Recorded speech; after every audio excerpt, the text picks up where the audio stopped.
Hey y'all.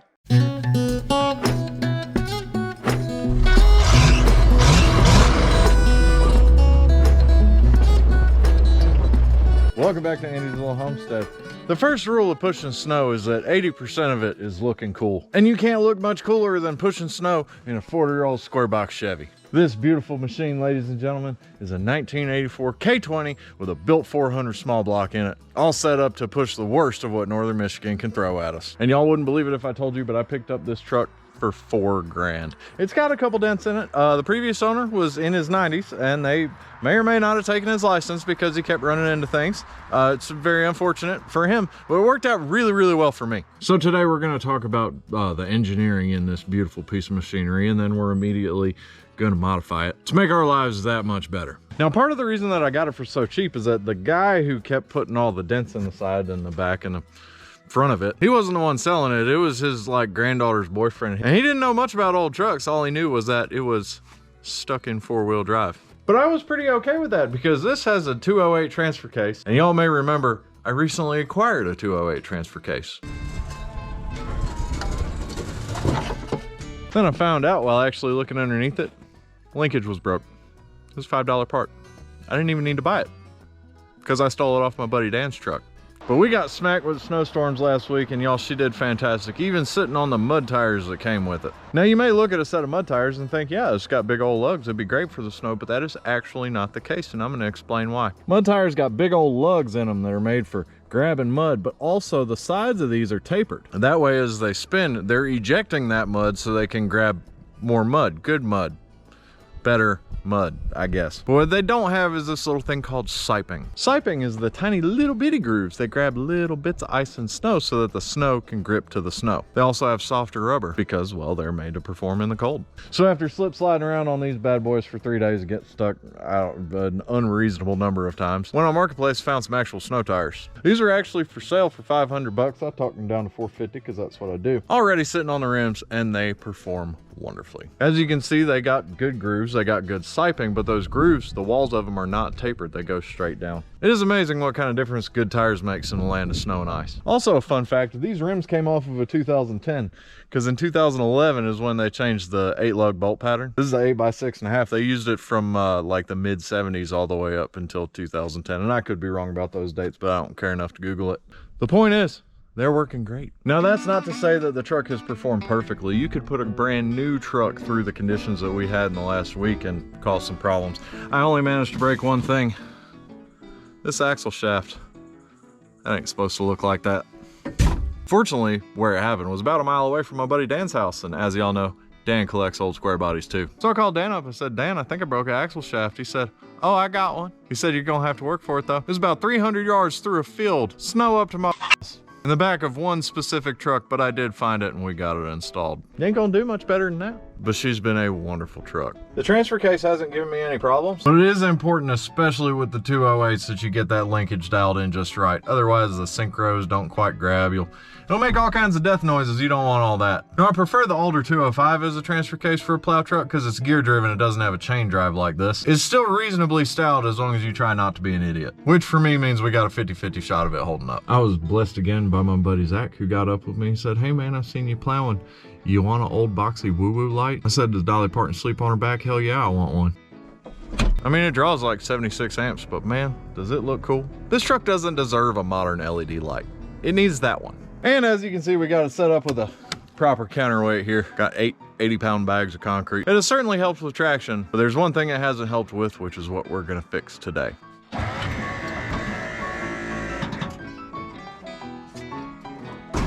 She got a little front squat to her, and that can cause problems. It causes problems with the changes in your pinion angle on your front drive shaft, wearing out your ball joints, all kinds of things. You wanna have that thing as close to stock as possible. Plus, when it's all squatted down in the front, it doesn't look as cool. And remember, looking cool is the most important part. So we're gonna fire the old girl up. We're gonna take her over to my buddy Wes's house because he's got a pole barn and working in the wet dirt sucks. We'll get this taken care of. Plus, I know y'all wanna hear the old girl sing.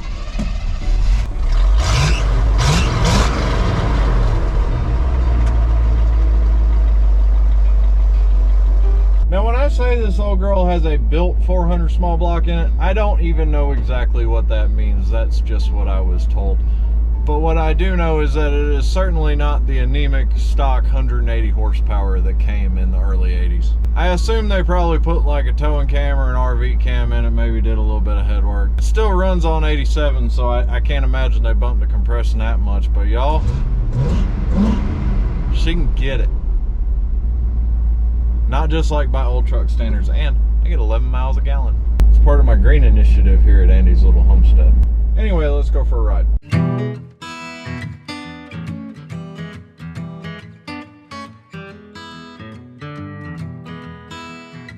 All right, so here we are in the magical land of my buddy Wes's pole barn, and the dang camper's in the way, so I couldn't get it all the way in.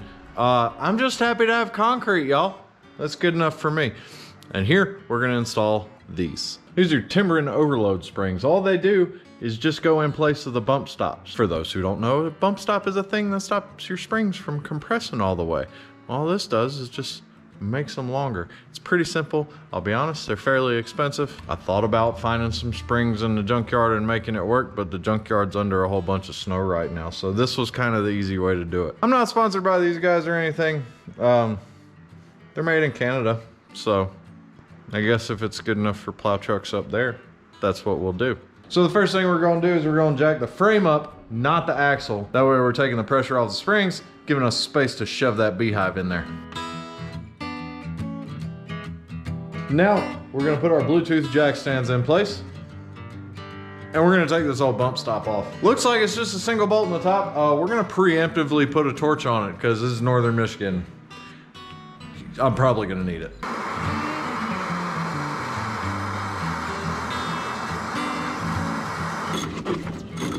No need to fight it. Might as well just make life easy.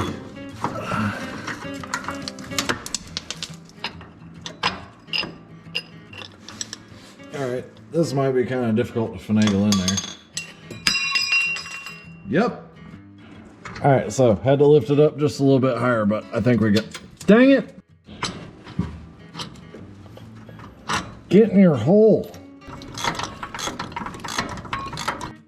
Well, my dang headlamp went out, but it's on there.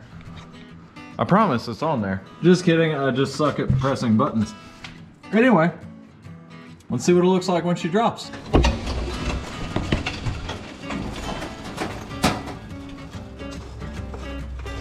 All right, so she's definitely taking some of the weight. That should smooth out our ride. Let's go ahead and do the other side.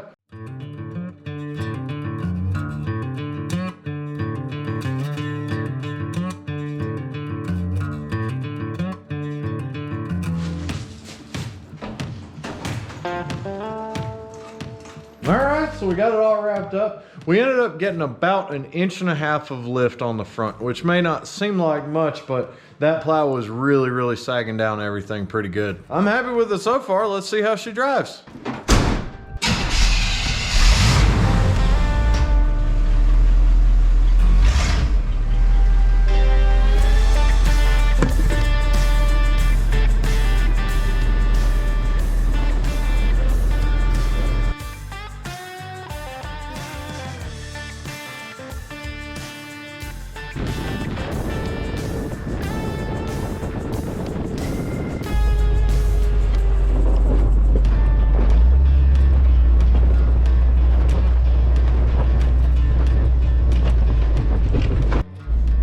Y'all, she did great. I'm super happy with it. It's not a huge modification, but I think it's going to make a big difference in just overall ride quality, and I think it's going to make all the front suspension components more durable. That's not a sponsored statement.